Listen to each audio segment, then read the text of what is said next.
My neighbor tried to steal my home, claiming it was hers. After I spent years renovating, but her lies backfired and left her paying over $200,000. Before we get started, let me introduce the main characters. The entitled neighbor will be referred to as N from here on out, and her spoiled son will be known as S, or entitled son. There's also the previous owner of our house, whom we'll call P.O. While P.O. plays only a small role in this story, their presence is still important. Also, keep in mind that from the time we bought the house to the present day, nearly 15 years have passed. So unless stated otherwise, you can assume there were significant time gaps between most events described here. Let's begin. To really understand how everything escalated, I need to give you some background. Most of what I'm about to share happened before we purchased and moved into the house. N owned a huge piece of property located down the road from a well-known recreational lake in our area. When I say down the road, I mean it's quite a distance away. Yet, still on the only road that leads to several lakefront homes, resorts, and the busiest boat dock on this side of the lake. The properties around here aren't so valuable that average folks can't buy them, but there are a few high-dollar homes further down the road with wealthy owners driving by frequently. This will become important later. Karen is fairly wealthy. She ended up dividing her land into 4 roughly equal portions when her kids became adults. She gave one portion to her daughter, who, surprisingly, turned out to be a decent human being despite the rest of her family. Another portion she handed over to S, her son. She even built homes on both properties tailored to each of her kids' preferences. Then, on the 4th piece, the one without a home, she built a small convenience store. That detail also becomes relevant down the line. Now, I'm not entirely sure why, but possibly to avoid future legal drama, Karen transferred the property deeds directly to her children. You probably see where this is heading.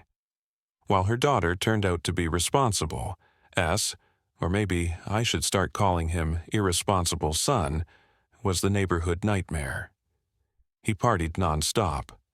Loud, wild, late-night blowouts became a regular thing. The neighbors couldn't stand him. The police were called so often they practically had someone parked nearby in advance. To make matters worse, his mother paid all the household bills for him. Everything, electric, water, trash, went to her address and was under her name. Well, everything except one.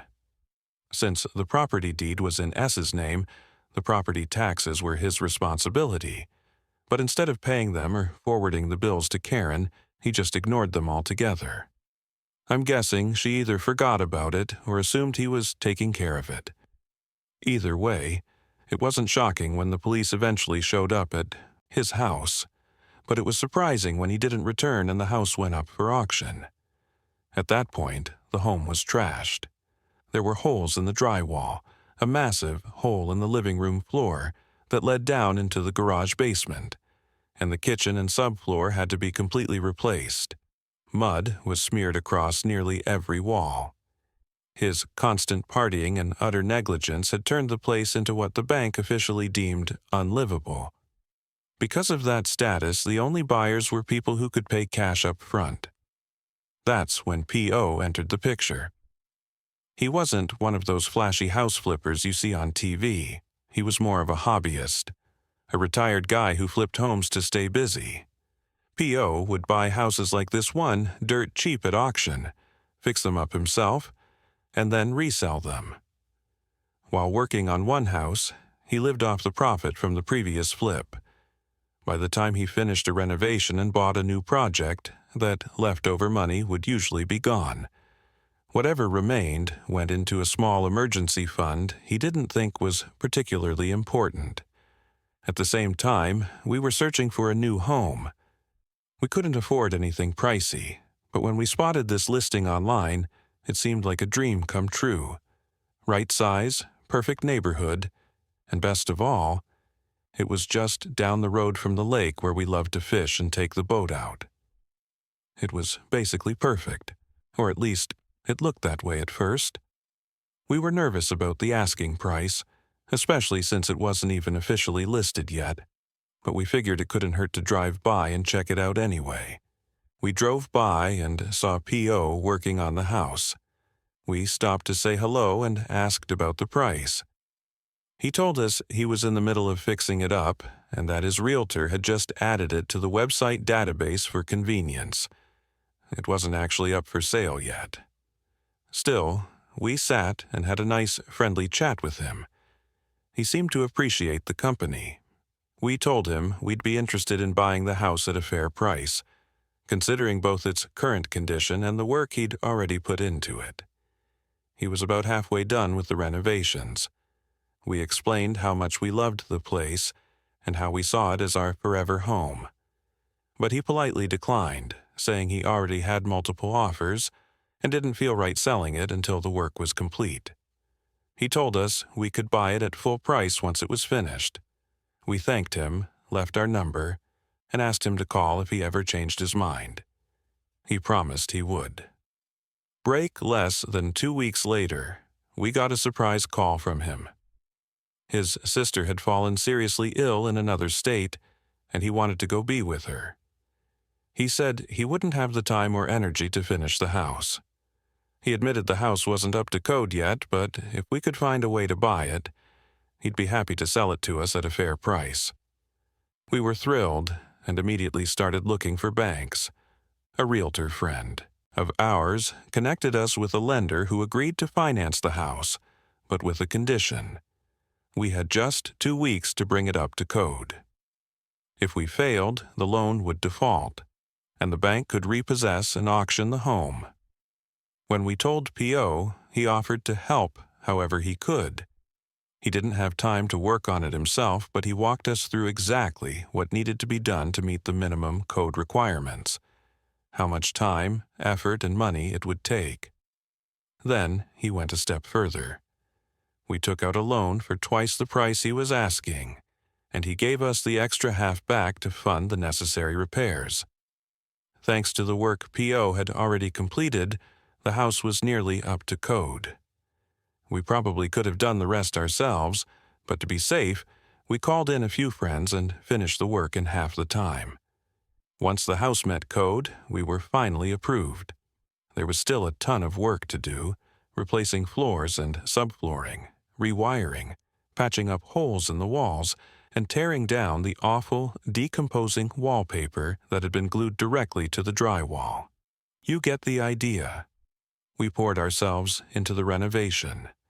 And then, at long last, we were ready to move into our dream home. Sure, there were still a few things to fix, but we were ready. We hadn't even finished unloading the moving truck when N came over to introduce herself. During our rushed dealings with P.O., he had repeatedly warned us about N and her entitled attitude. But when she first showed up, she was sweet and polite. We honestly couldn't figure out why P.O. had been so concerned. Then it happened. As we were wrapping up our conversation, she casually, almost sympathetically, told us that the house we had just moved into actually belonged to her and that we had 30 days to leave. She said she felt bad for us because we'd clearly been scammed. But according to her, the house was hers, and P.O. had no legal right to sell it. We'd heard nightmare stories about home scams before, so you can imagine our panic. We were horrified. After all the time, money, and effort we'd poured into this house, we thought we were about to lose it all because we'd fallen for a fraud. We kept our cool, thanked her for being so polite while explaining everything, and told her we'd speak with the bank and P.O. to clear things up. So that's exactly what we did. We contacted the bank first, and they confirmed that P.O. was indeed the rightful owner of the deed. When we followed up with the realtor, they backed that up without hesitation. When we spoke to P.O., he told us this wasn't the first time he'd been accused by N and her family. Apparently, they had harassed him multiple times since he bought the property at auction, repeatedly claiming he'd stolen the house from them. Everyone we talked to had the same story. We even went to the courthouse ourselves and confirmed that the deed was in our name. It was during all of this that we started hearing the full backstory about S from several neighbors.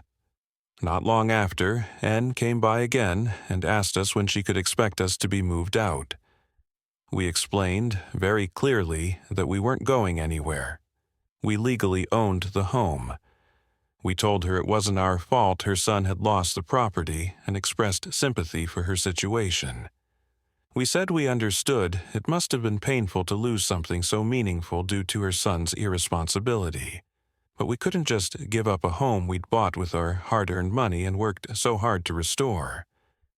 Realizing we understood the truth, she launched into an emotional story about how the property had been in her family for generations. She claimed P.O. had taken advantage of them during a time of distress, when her son had been arrested, and that he'd somehow stolen the house during all the chaos. We asked her why they hadn't just bid on it at auction if it meant that much to them.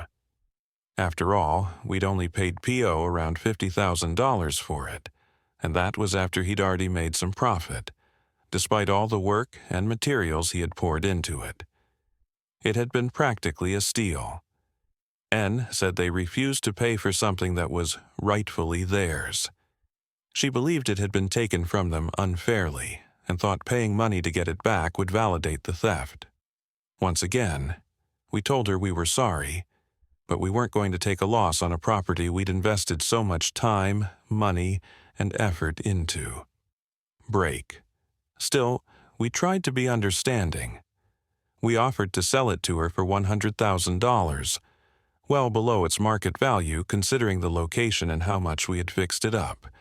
We didn't say it out loud, but we would have gone down to $90,000 if she'd been open to negotiating. Instead, she immediately countered with $40,000, insisting she shouldn't have to pay anything at all for something that belonged to her. When we said her offer was way too low, she tried to justify it by saying she'd be generous and throw in an extra $10,000 to cover the repairs and upgrades we'd done. That was it for us. When we mentioned that we'd originally paid P.O. $50,000, she blew up, called us liars, said we were thieves, and claimed the house had been a total dump that couldn't possibly be worth that much. She didn't just resort to name-calling, she went as far as calling our dream home a dump. This place we had poured months of hard labor and tens of thousands of dollars into. That we had built up from wreckage. We were done with her nonsense. We politely told her to leave and made it clear she was no longer welcome on our property. We said we wouldn't sell the house to her even if she offered double its market value. That obviously made her furious. She hurled insults as she stormed out. Later, we found out she was spreading rumors all over the neighborhood, telling people we had stolen the house from her, and other ridiculous lies. At first, we ignored it, assuming no one would believe her. Then one day, a man we'd never met pulled into our driveway with a gun. He yelled at us to get out. We were shocked, but we'd heard of him before. He had a reputation in the area. Apparently, he thought of himself as the peacekeeper of the neighborhood. He was known for confronting anyone who caused trouble. Most people in this rural area actually respected him and said he was a decent guy. In a place where a lot of people didn't exactly follow the law, his presence was appreciated. He genuinely worked hard to keep the peace, and to be honest, did more than the actual police ever did. Most of the time, anyway. Just a side note, our neighborhood is basically split into two main sections. One is made up mostly of older, retired folks. It's quiet, peaceful, and everyone generally gets along.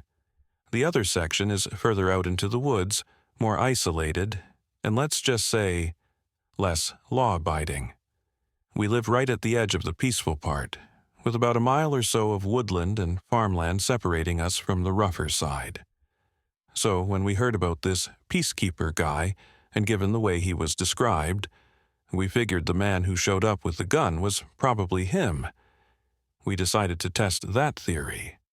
We told him we weren't sure what was going on and invited him in for a beer and a chat. We told him he was welcome to bring his firearm, but that we'd be bringing ours too. That's just how things work in our town. Just about everyone owns a gun. Honestly, there are more gun stores than dollar stores around here. It's not unusual, it's just a way of saying, I can handle myself if things go sideways. Now, if someone points a gun at you, that's a different story. But he didn't. Back to the story. He accepted our invitation, and after a couple of hours of talking things through and explaining what really happened, he apologized. He said he got caught up in the rumors and overreacted. It wouldn't happen again, he assured us. Then he actually thanked us for buying the place. When S had lived there, he said, the whole neighborhood was miserable. People were always complaining about loud music, drunken teenagers stumbling down the road in the middle of the night, nearly getting hit by cars. We all laughed about it, and he left without another word. Now, here's why the peacekeeper had believed those rumors in the first place.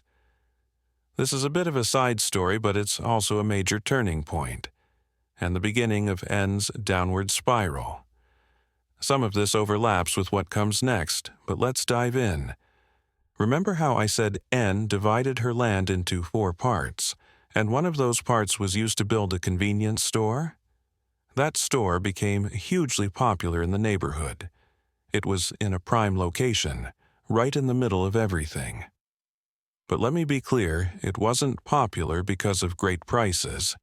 They actually overcharged for almost everything, and it wasn't because of the customer service either. Most of the time, the best you'd get was a half-hearted thanks as you walked out. Occasionally, they'd refund you if you found mold on your food, so I guess that counts as decent service. Regardless, the store stayed packed because it was the only one for miles. If you needed basic groceries and didn't feel like making the long trip into town, it was just a short walk or drive for most locals. Even we, despite everything, put our issues aside and shopped there now and then. I mean, they were literally next door. Break. That small store helped Anne and her family build up a glowing reputation in the neighborhood. People loved the convenience and were fiercely protective of it. No one wanted anything to jeopardize their precious local shop. And back then, everyone still thought Anne and her family were good people. So when she started spreading rumors about us, people listened. Now, the rumor that we had stolen an entire house from her? That one kind of fizzled out. Most folks knew how absurd that sounded.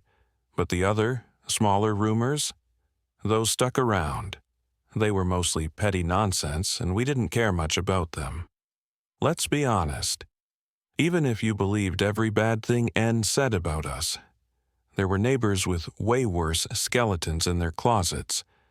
But because people didn't want to get on N's bad side and risk being banned from her store, they just avoided us.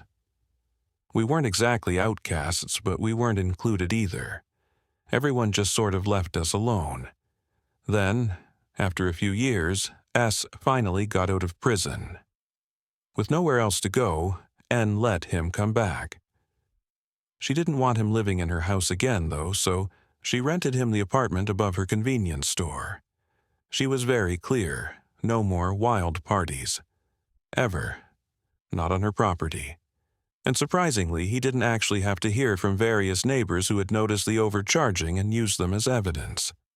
He showed everyone the pattern, itemized totals that didn't match what people had actually bought, with some items being charged twice or even 3 times.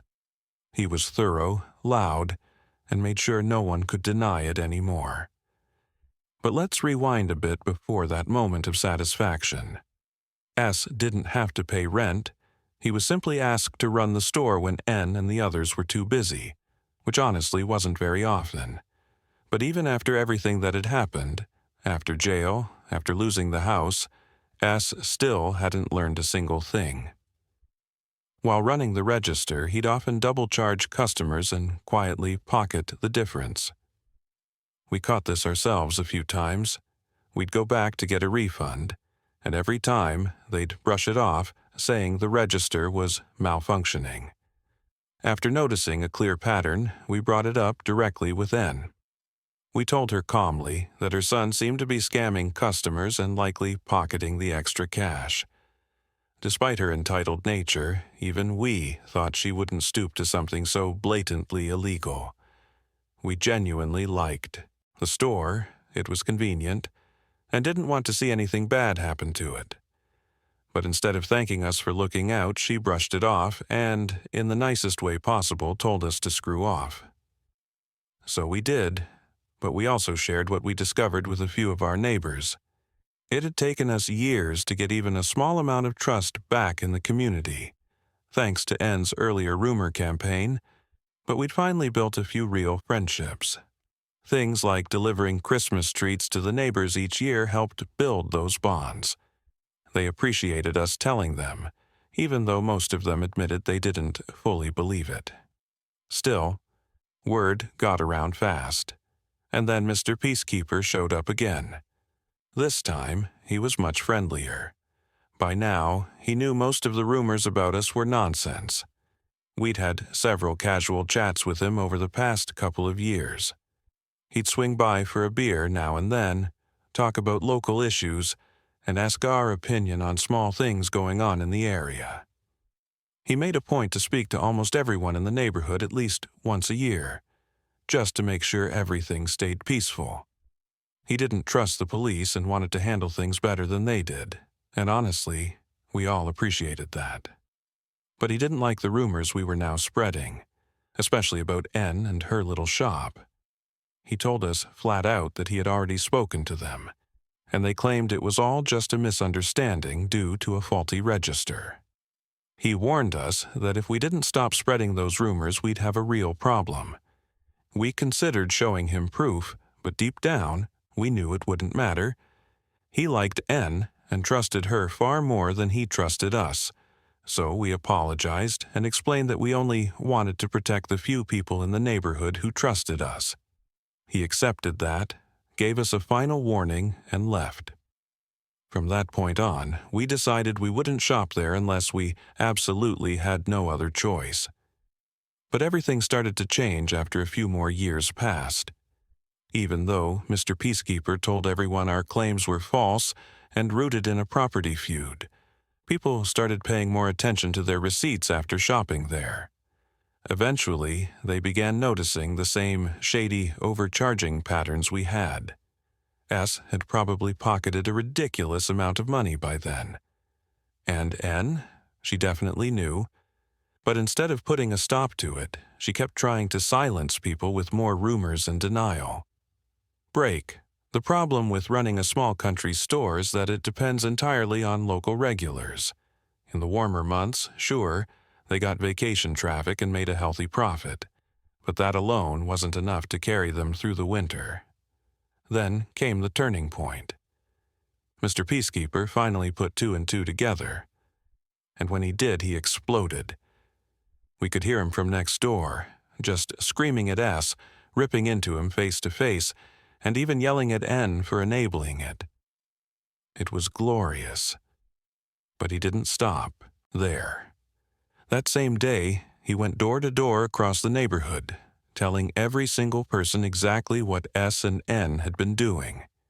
He even brought a stack of receipts gathered from other residents as proof, making sure nobody could deny it anymore. The fallout from that confrontation only deepened our ongoing feud with her, and honestly, it's been exhausting. But let me back up just a bit so you can appreciate how things completely unraveled for her. So, after Mr. Peacekeeper went door to door, receipts in hand, showing everyone what S had been up to, it was game over for their little store. If there was one person in the neighborhood more trusted than N, it was Mr. Peacekeeper. In less than 24 hours, their entire business collapsed. Everyone in the neighborhood stopped going there. Sure, They still managed to scrape by during the summer thanks to out-of-towners and winter birds who didn't know any better. But once winter came and the tourists disappeared, the money dried up. After 2 winters, they were forced to shut down for the colder months entirely. That meant they had to throw away over 90% of their stock each fall and restock again in the spring. Not surprisingly, that turned out to be financially unsustainable. After about 3 more years, they shut the store down permanently. That's when their reputation finally started to tank. And when it did, the neighborhood's attitude toward us changed drastically. People began to show us actual respect. We no longer had to go out of our way just to earn a little friendliness. People stopped treating us like we were cursed or something. We made friends easily, and N's power over the community crumbled. But that was only the beginning of her downfall. To get to the climax, I have to lay out a bit more background. Sorry if this is starting to feel like a full-blown novel, but I promise it's worth it. One major thing to know about N, she is ridiculously, obsessively nosy. We can't even step outside without her peering at us through her windows or making up an excuse to wander outside, walking her dog, picking up non-existent trash, pulling weeds, whatever she can think of just to spy. You can bet that if we were outside, she was too. We have nothing to hide, obviously, but we're not on great terms with her, and being watched every second is just uncomfortable. We had plans to set up a small pool and hot tub in our backyard, and the last thing we wanted was someone watching us relax in bathing suits. So, we started looking into building a privacy fence. Trying to be courteous, we went to inform N that we were planning to put up a fence. Predictably, she flat out rejected the idea. We told her, politely but firmly, that we were doing it anyway, but we still wanted to be respectful, so we offered to discuss the design, color, and layout with her. We figured since she spends so much time staring at our property, she might appreciate having some input on what she'd be looking at. Yes, even after everything she put us through, we were still trying to be good neighbors. To avoid any disputes about property lines, we decided to place the fence 1 full foot inside our own property, all the way along the border. Just to be sure, we went down to the courthouse and paid for an official copy of the deed and the property map. This was before S had gotten out of jail. We were stunned to discover that about 1/3 of our land was being claimed by N. She had a small shed on it, and even a garden. The thing is, our property isn't shaped like a neat square. It's more like a lopsided hexagon or trapezoid. Odd-shaped lots are really common around here. A line of trees runs diagonally across one part of the land, forming a natural but misleading boundary. According to the official deed and map, a triangle-shaped section of land that looks like it belongs to her is actually ours. The trees just made it seem like a separate lot, so when we brought this up to N, she absolutely lost it. She called us liars, thieves, and a dozen other insults. But we genuinely didn't care all that much. We'd lived here for years thinking that part of the land was hers, so we were willing to make things easier. We offered to sell the section to her or even trade it for a small corner of her property that connected to ours. A spot that was awkward for her to maintain and would be much more useful to us. It would have been a win-win. Break. But she flatly refused. Said she'd never pay for land that already belonged to her and that she'd never give us anything, especially since, in her mind, we had already stolen everything from her. And ever since then, the property line issue has snowballed into a massive, ongoing dispute. But before I get to the event that finally brought everything to a head, let me give you one last piece of context to make it all clear. As I mentioned earlier, we live in a very rural area where property lines are often messy, to say the least. Many of the deeds here are over 100 years old, and instead of using modern measurements, like X feet north, they use vague, outdated markers like from the large oak tree to the rock beside the stream. The issue is, those landmarks either no longer exist or could apply to multiple things, which makes disputes not only common but extremely complicated. Because of how confusing and valuable even a small strip of land can be in certain cases, our state has implemented strict laws to prevent corruption and protect property rights. Just a few years back, for example, a private landowner actually won a lawsuit against a huge corporation over just 0.1 acres, and that win earned him over $1 million in damages. Back to our situation.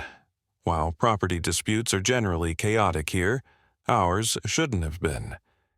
N had split up the land herself not long ago, so our deed and property lines were fairly straightforward. But even that didn't stop problems because surveyors here are held to such intense legal standards that they avoid any job that smells like a dispute. Let me explain why. In our state, if a surveyor makes even a minor error, just a few feet, they can be fined heavily and permanently lose their license. On top of that, they're required to notify and refund all their clients from up to 10 years prior. And those clients can then request new, non-affiliated surveys at the original surveyor's expense. They can even sue for damages and unpaid rent if any of the missurveyed land was misused or left out. Now, if a surveyor is found to have been bribed or blackmailed, it's even worse. All financial and legal liability transfers to the person who influenced them. And just the process of going through all that, court fees, time, reputation loss, is enough to keep most surveyors far away from anything involving a property argument. So, when this dispute with N started, you can probably imagine it wasn't as simple as just hiring someone to come out and measure. And wouldn't you know it, before we even managed to book a surveyor, N somehow found one and had them come out. We suspect she may have bribed or pressured them, because, surprise, the property lines they drew matched N's version exactly. Well, except for one section. She must have left that part out. Turns out, our property actually goes right up to about a foot from her house. That little fact? We had a lot of fun teasing her about that later. But even that tiny border issue wasn't nearly as bad as the big chunk of land she was still trying to claim as hers. Every time we tried to find a new surveyor, N would accidentally run into them, introduce herself casually, and drop subtle hints about an ongoing property dispute. Just enough to scare them off without technically doing anything illegal. And let's not forget, the original land markers left by the bank's surveyor when we first bought the property, those magically disappeared right before we moved in. Weird, right? Wonder how that happened. I guess we'll never know. Anyway, hiring a new surveyor has proven almost impossible. The ones we've found have given us outrageously high quotes, probably because they know they're risking their entire careers. But we're saving up and still determined to get it done. Which brings us to just a few months ago, the climax of this insane story. I know this has been a long ride, but trust me, it's all about to pay off. Because in the end, the very surveyor she hired ended up being the reason she had to pay over $200,000 in damages. And to be honest, we don't feel the slightest bit sorry for her. Now that we're all caught up, let's walk through what happened just a few months ago, the big climax. There was a terrible storm that hit our area, and it ended up knocking down a large tree located on the disputed portion of the property. The tree was right near the road, and when it fell, it did a lot of damage. It crushed a portion of our neighbor's property across the street, and worse, it completely totaled someone's brand new sports car while they were driving by. Thankfully, no one was injured, but the damage cleanup took several days, and just enough time passed for us to receive a shocking bill in the mail, over $200,000 in damages. More than what our house and property were even worth, post-renovation. Here's where the fun part begins: malicious compliance. break. For those who don't know, in many areas, homeowners or property insurance won't cover damages caused to someone else's property. That liability usually falls on the landowner, even if someone's on public land, like a street. If damage originates from your property, say a tree falls during a storm, and it could have reasonably been prevented, like trimming or cutting down dangerous trees near the road, then legally you're on the hook. At least, that's how it works where we live. So, when we got the demand letter from some unknown rich person's insurance company about their totaled car, we calmly called and explained that the tree wasn't on our land. They asked some follow-up questions and said they'd investigate. About a week later, we received another letter with a copy of the deed and a property line printout. The fallen tree was circled in red, and it was clearly marked as being on our property. They were demanding full payment within 30 days of the original notice.